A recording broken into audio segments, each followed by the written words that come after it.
రకాలు ఆచరించి అన్నింటికన్నా కూడా ఇది చాలా బాగుంటుంది. అంచేత చేసి చూసుకోండి. పొడి చేసి మళ్ళీ చూపిస్తాను. ఒక్క నిమిషం చల్లారిన తర్వాత మిక్సీకి వేసేస్తాను.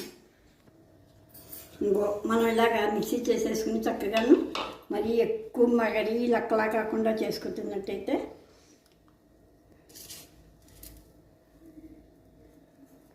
నువ్వుపప్పు వేయించి పొడిని చేసుకుంటాం కదా, అలాగే ఇది కూడా చాలా కమ్మగా ఉంటుంది. ఎంత బాగుంటుందో రుచి. ఇలా తింటుంటే ఇలా ఒక చెంచాడు పొడి కనుక ఇలా వేసుకు తిన్నట్టయితే ఇంకో పని కూడా చేయొచ్చు. నువ్వు ఇలా దోరగా వేయించేసుకుని ఒక సీసాలో పోసుకుని అన్నం తినవాత కొంచెం ఒక్క పొడి బదులు ఇవి కూడా నోట్లో వేసుకుని పళ్ళు ఉంటాయి కనుక చక్కగా నవ్వుతూ ఉంటాయి. ఎంత బాగుంటాయో చేసి చూస్తారు కదా. చేసి చూసి కామెంట్ చేయండి తప్పకుండాను. మళ్ళీ రేపు ఇంకో మంచి చిట్కాతో మీ దగ్గరికి వస్తాను.